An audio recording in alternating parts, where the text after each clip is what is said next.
Hi, I'm Rebecca Mooney, Executive Director of the Melrose Alliance Against Violence, and it's my honor and privilege to welcome you to the 25th Annual Candlelight Vigil as part of Domestic Violence Awareness Month.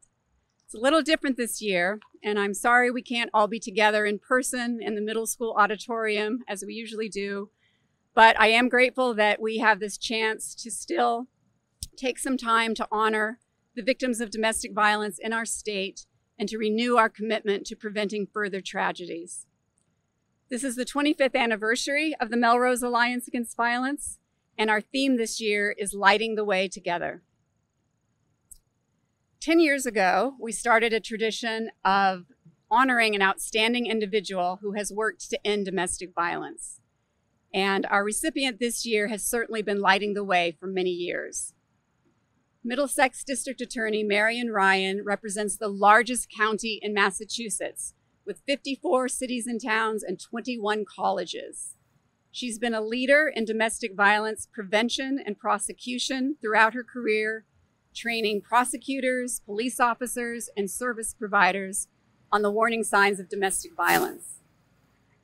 An innovative program that she actually brought here to Melrose and has brought throughout the county is called the Cut It Out program, where she trains hair salon professionals and personal care providers on recognizing the signs of abuse with their clients. She's been a staunch supporter of Maeve for many years, and most importantly, a tireless and compassionate advocate for victims of domestic violence. So it's my pleasure to present our Advocacy and Action Award this year to District Attorney Marian.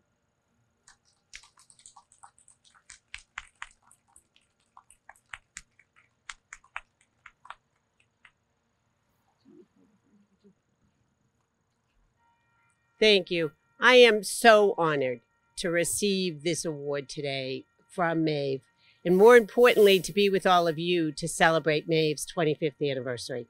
Back in 1995, long before people were talking openly about the issue of domestic violence, Maeve began bringing people together to make the community aware that this was our issue as well, and to start the collaboration, which has provided help and safety to so many, many people. I was particularly struck by the theme of this year's celebration, because we all know that with the work that Maeve does, we do get people to safety. We help them restart their lives. We give them an opportunity to recover from the abuse that they have suffered. But what we sometimes forget about is that we are often literally bringing them the light. When I was a young prosecutor, a case where, in addition to the abuse that she had suffered, the fear that she had known, and the horrible violence in which her children had grown up, a victim told me that the most difficult part of what had been happening to her had been the absence of light. And I thought maybe we were talking in a metaphorical sense about how dark her life had become. But instead, she explained to me that she developed a safety strategy. When she would hear her abuser coming home at night, she would turn off all the lights in the house. And she did it for two reasons. One was she hoped, and sometimes was successful, in convincing him that everybody was in bed, and that he would stumble off to bed and it wouldn't be another bad night in their house. She explained further that the second reason she did that was because when he was beating her, she didn't want to have to see it. That one of the hard parts was watching the crazy glint in his eye, in the way he seemed satisfied when he hit her, saw blood, heard a bone crack. Now that's an awful and terrible way to live in your own house. And Maeve has helped that to end for so many people. But perhaps the most compelling part of what that woman told me was that beyond everything else that she was enduring, like so many people we see in this work, she had grown up in a very chaotic, violent household. And one of the things that she feared most was sleeping in the dark. And she hated the fact that she couldn't leave a light on in the hall, couldn't have a nightlight. She couldn't have a nightlight plugged in because that might incite further violence. And we were able to collaborate, get her services. She got treatment for her physical injuries, treatment, mental health treatment for her kids, for herself. With some help from her landlord in the community, she was able to get herself resituated.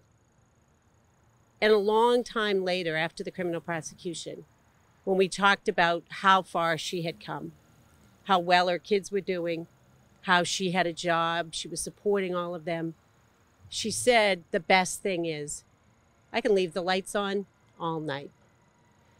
So as we celebrate Maeve today, just remember the value to people of the work you are doing. Not just what we see, but what happens in their house in the dark of night, and that we give them the opportunity to keep the lights on. So thank you. Thank you all for being here. Thank you so much, DA Ryan. Since our vigil last October, 12 people have died in our state as a result of domestic violence, 11 women and 1 man. Let us remember and honor them now. Jason Svedberg, age 40, of Worcester, was killed on October 18th, 2019. Mary Fairburn, 57 years of age, in Groton, was killed on October 20th, 2019.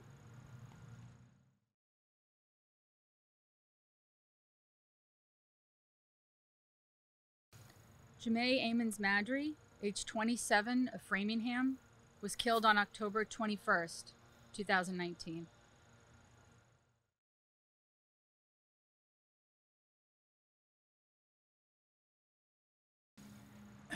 Shanique Roldan, age 34, of Springfield, was killed on November 3rd, 2019.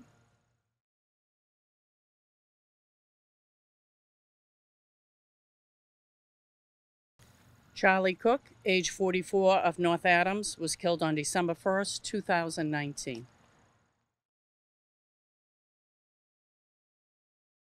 Carla Rodriguez, age 20, of Hudson, was killed on December 12th, 2019.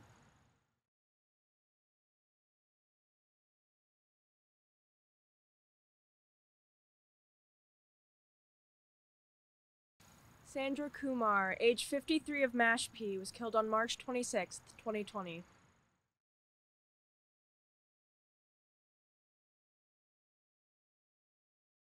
Martiette Du Bois, age 57, of Wareham, was killed on March 27, 2020.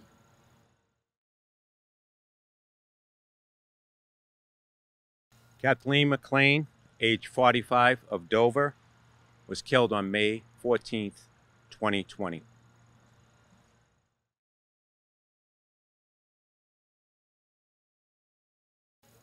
Amber Pereira, age 30, of Somerset, was killed on June 27th, 2020. Migdalia Perez, age 47, of Gardner, was killed on August 8th, 2020.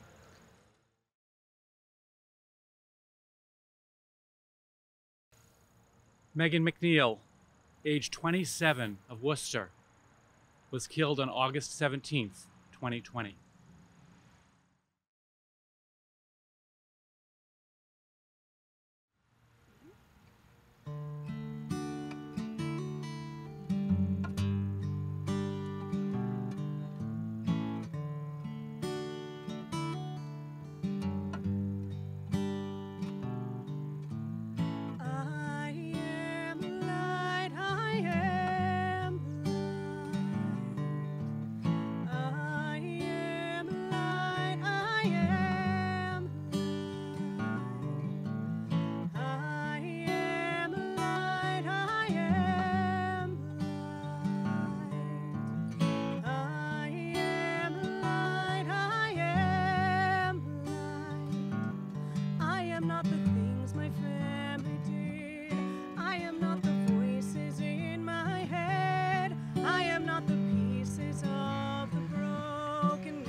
Thank you so much, Jenny and Alistair. That was just beautiful.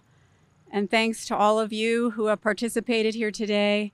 Everyone who participated in the vigil are leaders in our community in different ways, and we thank them for helping us to carry the victims in our hearts as we light the way together. I'd like to invite everyone to participate in the walk on October 24th and 25th. Again, it will be a little different this year. In order to keep everyone safe, we invite you to walk individually, with a friend, with your family, with a small group, anytime over that weekend.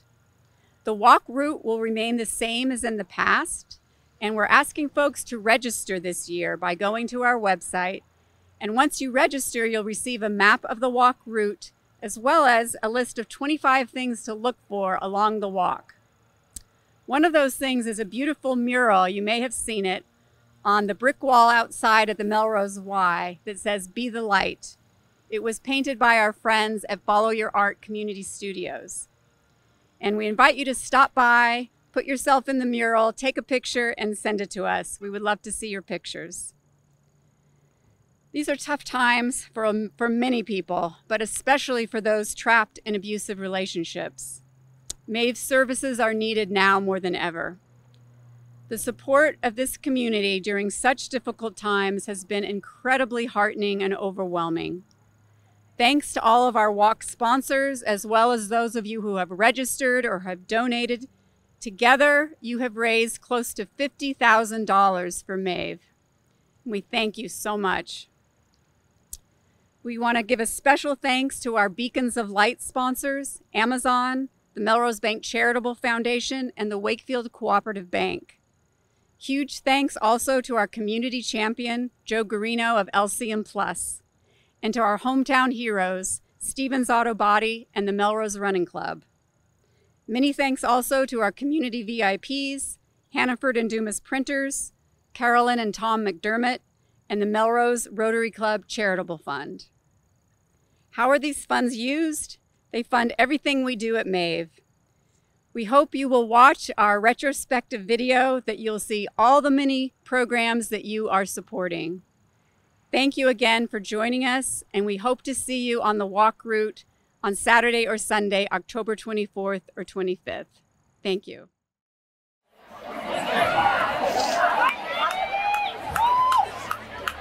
Ready? On your mark, get set. It was subtle over many years, just demeaning and belittling comments.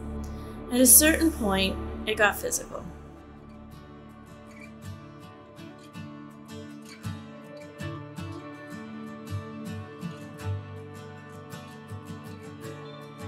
The way the Melrose Alliance Against Violence got started was the Melrose League of Women Voters did a study on the issue of domestic violence. And at the time, there were 150 restraining orders on file at the Melrose Police Department. And they realized that people, first of all, weren't aware of the problem, didn't understand it, and secondly, didn't know that there were resources for help. So even though we have grown and evolved over the years, the heart of our mission has remained the same, which is to raise awareness about domestic violence in the community and to help victims receive the help that they need to break the cycle of domestic violence. One of the first things that the organization did when it got started was to hold an annual walk and candlelight vigil to bring the community together and to remember the victims of domestic violence. That has become our signature event, and we have held that every October as part of Domestic Violence Awareness Month. And it has grown. We have added a lot of elements, singing, we've added activities for children to really make it a true community-wide event. And last year, we had a record number of people. We had 960 people attend. As part of the walk, about 10 years ago, we added a community art project, and it always ties in with the theme. We work closely with Chris Rodolico of Follow Your Art Community Studios, and we've had a path to hope. We had this huge mural. We had the theme, You Are Not Alone. People made buttons. One of the events that people are very familiar with in the community is the Melrose Run for Women, which is a road race that's held every Mother's Day for women. It attracts up to 1,000 women of all ages, and it's really organized and put on by the Melrose Running Club. There's no way that I would have been able to do really believe strongly that if you can prevent this problem from happening in the first place, that is the best route to go. We start at the 8th grade level. We go into every single health class, and we have a program that we call Healthy Relationships. And it teaches students the basics. What is abuse? What are the different types of abuse? What are the early warning signs? You're not gonna ditch me. I'm sorry, I'll try to find the time. How would you get help for yourself or a friend if you were in an unhealthy relationship? You will find the time. I don't understand why I'm not a priority to you. Sorry, dude. Hey, do you want to help me with my act for the talent show? Yeah, sure. Then at the high school level, we build on that. We have what we call our Student Action Board, and they are a group of 20 trained peer leaders. And pretty much everything we do at the high school level, we do through the Student Action Board. Number one, because they are incredible leaders and wonderful resources. And number two, because other kids listen to them more than they would to adults. The importance of talking and discussing issues, saying them out loud, putting it in a context where they're having a discussion about it with their peers is so essential.